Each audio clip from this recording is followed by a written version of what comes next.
बहुत समय पहले की बात है। काशीपुर नाम के गांव में आरामदास नाम का एक आदमी रहता था।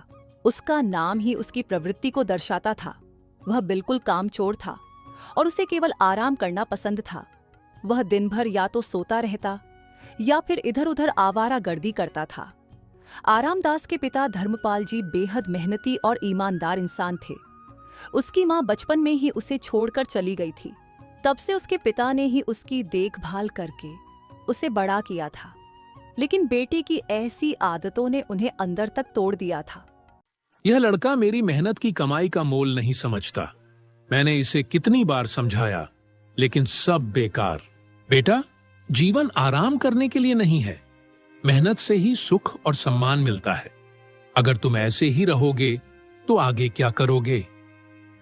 अरे पिताजी, इतनी चिंता मत किया करो। मैं तो अपनी जिंदगी मस्त तरीके से जी रहा हूँ। उन्होंने आरामचंद को कई बार समझाया, लेकिन आरामचंद पर इसका कोई असर नहीं हुआ। इसलिए आरामचंद की माँ बाप की आंखों में चिंता और निराशा झलकती थी। भाई रघुनाथ, ये लड़का तो मेरी बात सुनता ही नहीं है। हर वक्त सोता रहता है या फिर आवारागर्दी करता रहता है। मैं तो परेशान हो गया हूँ। ऐसे कब तक चलेगा? देखो धर्मपाल, मेरे ख्याल से अब इसका इलाज है कि तुम इसकी शादी कर दो। जब इसके ऊपर जिम्मेदारी आएगी तो शायद इसकी आलसी आदतें बदल जाएंगी। तुम सही कह रहे हो। शायद यही इसका हल हो। मैं जल्दी ही इसके लिए कोई अच्छी लड़की ढूंढता हूँ।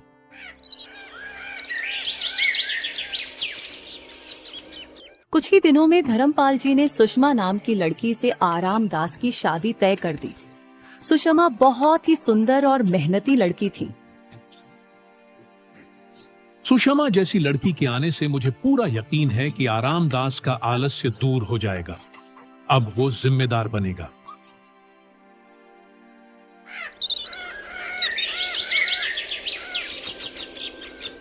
शादी के बाद भी आरामदास की आदतें नहीं बदली, बल्कि वह पहले से भी अधिक आलसी हो गया था। क्या ये आदमी कभी सुधरेगा? इतनी मेहनत से सब कुछ संभाल रही हूँ, लेकिन ये बस सोता रहता है। अपने पति की इन हरकतों से सुषमा बहुत परेशान हो चुकी थी।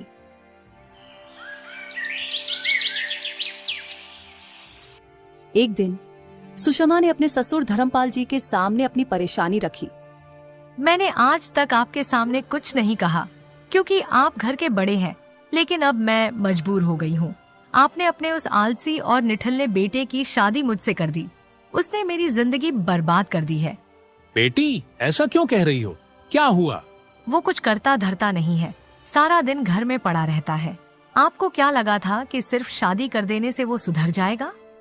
उसने मेरी जिंदगी का चयन छीन लिया है। बेटी, लेकिन तुम चाहती क्या हो? मैं चाहती हूँ कि वो कोई काम करे, अपनी जिम्मेदारी समझे। बेटी, वो तुम्हारा पति है। तुम उसे प्यार से समझाओ, शायद वो बदल जाए।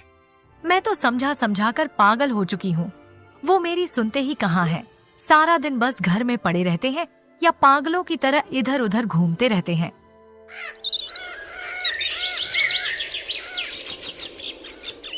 दिन बीतते गए, लेकिन हालात और खराब होते गए।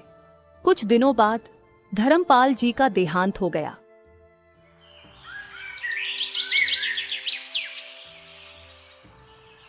उनके जाने के बाद आरामदास को और भी छूट मिल गई, क्योंकि अब उसे कोई कुछ कहने वाला नहीं था। एक दिन आरामदास खाट पर लेटा हुआ आराम कर रहा था।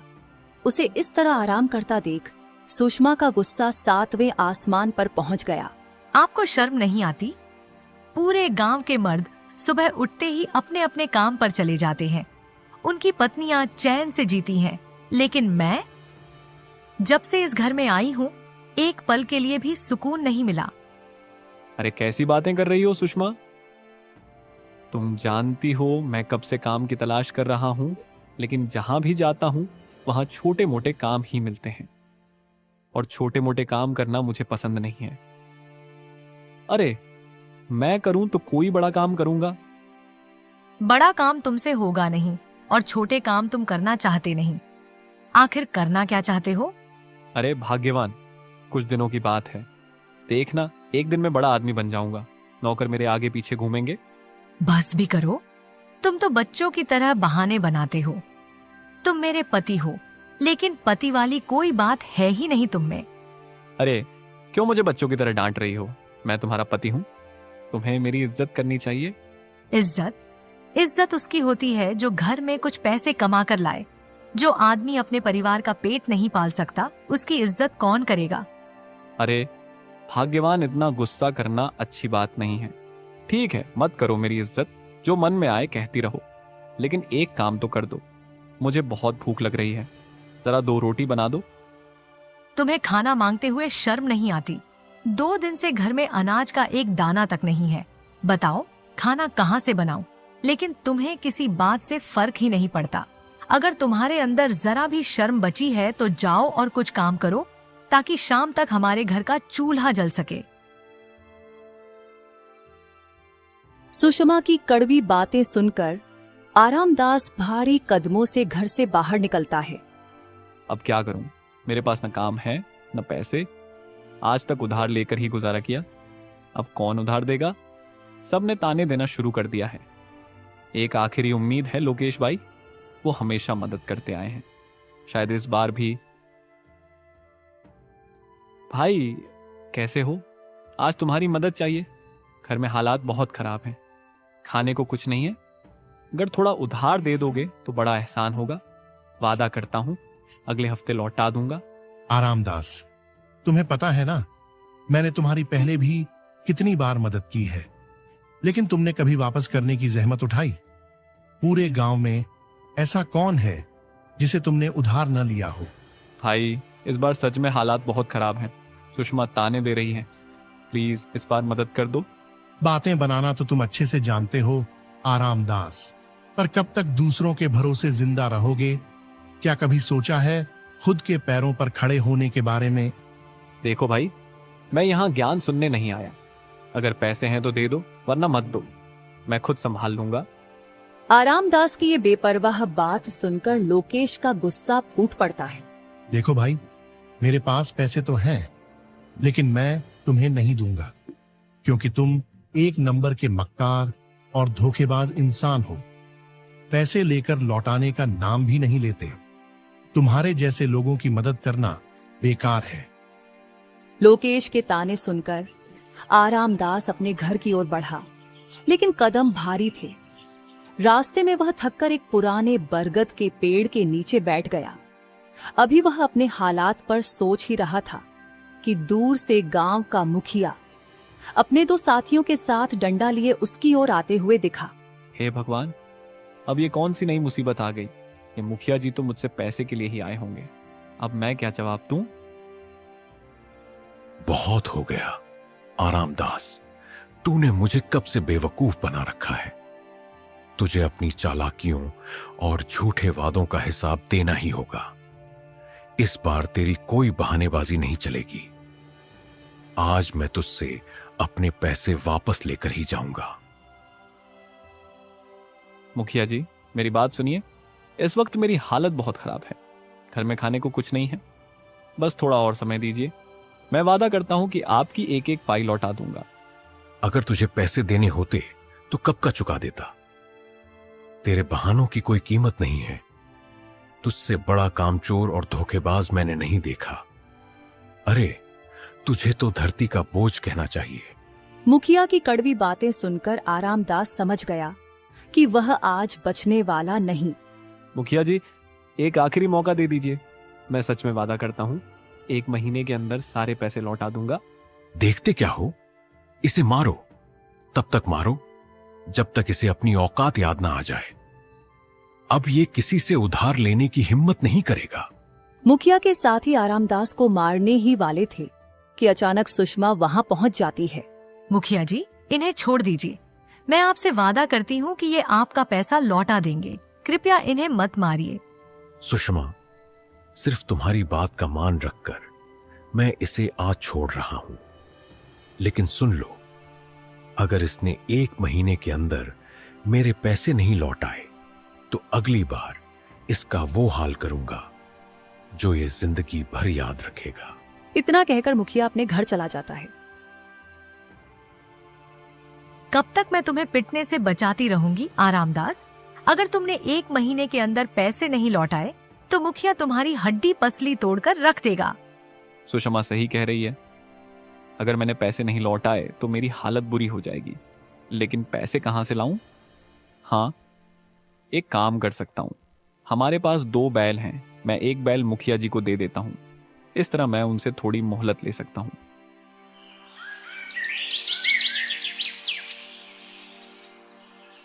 अगली सुबह आरामदास एक बैल की पेशकश करने के लिए मुखिया के घर पहुंचता है। मुखिया जी, मैं आपके पैसे नहीं लौटा सकता क्योंकि मेरे पास पैसे नहीं हैं। लेकिन मेरे पास 2 बैल हैं। मैं आपको एक बैल दे देता हूं। जब मेरे पास पैसे होंगे तो मैं अपना बैल वापस ले जाऊंगा। अरे वाह, आज तूने काम की बात की है। जा, अपना बैल ले आ। मुखिया जी, बैल भारी है। आप अपने किसी आदमी को मेरे साथ भेज दीजिए, वो बैल लेकर आ जाएगा। मुखिया अपने एक आदमी को आरामदास के साथ भेजता है। आरामदास अपने बैल में से एक बैल उसे सौंप देता है। बैल लेकर मुखिया का आदमी वापस लौट उसके बाद आरामचंद अपनी पत्नी सुषमा के पास जाता है। सुषमा, आज मैंने मुखिया जी का सारा कर्ज चुका दिया है। अब वो कभी हमारे दरवाजे पर नहीं आएगा। लेकिन तुम्हारे पास तो पैसे नहीं थे, फिर तुमने मुखिया जी के पैसे कैसे दिए? सुषमा, मैंने अपना एक बैल मुखिया जी को दे दिया, उनके कर्ज के बदले। अब हमारी जिंदगी से उनका झंझट हमेशा के लिए खत्म। क्या तुमने बैल दे दिया और तुम इसे समझदारी मान रहे हो? क्यों? इसमें क्या गलत किया? बेवकूफ मुखिया जी नहीं, आप हो। एक बैल के बिना तुम खेत कैसे जोतोगे? अब एक बैल हमारे किस काम का है? हे ईश्वर, मेरी तो किस्मत ही फूट गई। ऐसा निकम्मा और मूर्ख पति मिला है। अब मैं क्या करूं? सुषमा, मुझसे बहुत बड़ी गलती हो गई। ये तो मैंने सोचा ही नहीं कि एक बैल के बिना हमारा गुजारा कैसे होगा। मुझे कुछ नहीं पता। मुझे मेरा बैल वापस चाहिए। किसी भी तरह मुखिया जी से जाकर बैल वापस लेकर आओ, अभी के अभी। आरामदास शर्मिंदा होकर सिर झुकाता है और घर से बाहर निकल जाता है। आरामदास जंगल में जाकर एक पेड़ के नीचे बैठकर अपनी बेवकूफी पर पछताने लगा। वो सोचने लगा कि अब हालात को कैसे संभाले। अचानक उसे किसी की आवाज सुनाई देती है। आरामदास चौंक कर चारों ओर देखता है। दूर पेड़ के दूसरी तरफ एक साधु बाबा प्यास से बेहाल होकर जमीन पर गिरे हुए थे।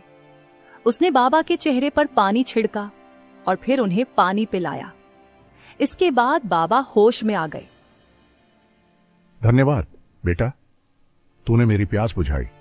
अब सुन, मैं जानता हूं कि तुझे कौन सी परेशानी सताती है। बाबा, आप मेरी परेशानी कैसे जानते हैं? बेटा, मैं तेरी परेशानी का कारण जानता हूं।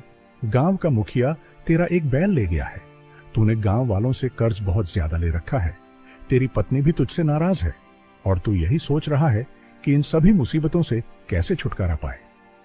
बाबा, आपकी बातें बिल्कुल सही हैं, पर मैं इन सब का हल नहीं निकाल पा रहा हूँ। मुझे समझ नहीं आ रहा कि क्या करूं।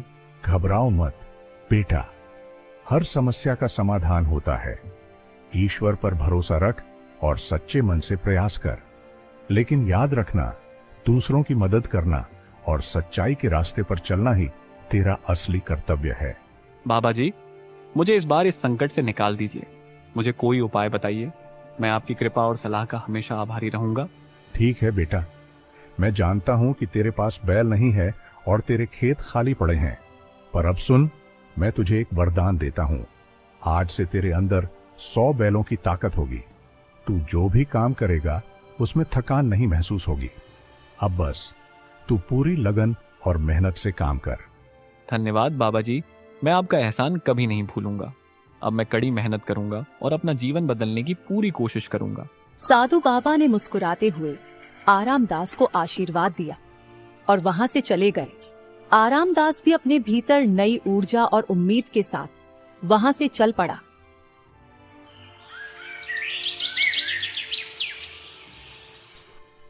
अगली सुबह सुषमा ने जब उठकर देखा तो आरामदास बिस्तर पर नहीं था। वह उसे ढूंढते हुए खेतों की तरफ गई। वहां उसने देखा कि आरामदास अकेले ही पूरे खेत का काम कर रहा था, वह भी बिना बैलों की मदद के। यह देखकर सुषमा हैरान रह गई। आखिर ऐसा क्या हुआ कि ये इतने मेहनती हो गए? ये तो बिना किसी मदद के पूरा खेत अकेले ही जोत रहे हैं। यह तो कमाल हो गया। कुछ ही दिनों में यह बात पूरे गांव में फैल गई कि आरामदास बिना किसी मदद के खेत का सारा काम कर लेता है, वह भी बिना थके। गांव के लोग भी अब उसे अपने खेतों में काम करने के लिए बुलाने लगे। आप कितनी मेहनत करते हैं, दिन रात खेतों में काम करते हैं। आप न सिर्फ अपने खेत बल्कि पूरे गांव के खेतों का भी काम कर देते हैं और जरा भी आराम नहीं करते। आपको थकान नहीं होती क्या? आखिर यह क्या हो गया है आपको? पता नहीं सुषमा, लेकिन मैं कितना भी काम कर लूं मुझे थकान महसूस नहीं होती। लगता है ये बाबा जी का आशीर्वाद है। फिर आरामदास ने सुषमा को साधु बाबा के आशीर्वाद के बारे में बताया। अच्छा जी, ये बात है। ठीक है, आप जाइए, अपना काम खत्म कीजिए, लेकिन अपने स्वास्थ्य का भी ख्याल रखिए। आरामदास के जाते ही सुषमा उसी पुराने बरगद के पेड़ के पास जाती है जहां उसे और आरामदास को साधु बाबा का आशीर्वाद मिला था। थोड़ी देर बाद साधु बाबा वहां आते हैं। क्या बात है बेटा, तुम इतनी परेशान क्यों हो? बाबा जी, मुझे समझ में नहीं आ रहा कि यह सब कैसे हो रहा है। आरामदास की मेहनत तो अब अद्भुत हो गई है। वह बिना थके दिन रात काम करता है, लेकिन मुझे डर है कि कहीं यह उसकी सेहत के लिए हानिकारक ना हो। वह अब बहुत काम करने लगा है और खुद को बहुत थका रहा है। क्या यह सही है? क्या हमें कुछ सावधानी नहीं बरतनी चाहिए? यह बात सुनकर साधु बाबा भी थोड़ी देर के लिए सोचने लगे।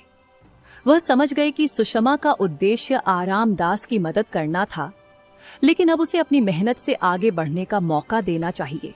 बेटी, मैंने ही आरामदास को यह वचन दिया था। तुम मुझसे क्या चाहती हो, यह बताओ। बाबा जी, मैं चाहती हूँ कि आप वह वचन वापस ले लें। आरामदास अब अपनी मेहनत से अपने रास्ते पर चलना चाहता है। उसकी मेहनत ही उसकी असली ताकत है और उसे इस रास्ते पर आगे बढ़ने देना चाहिए।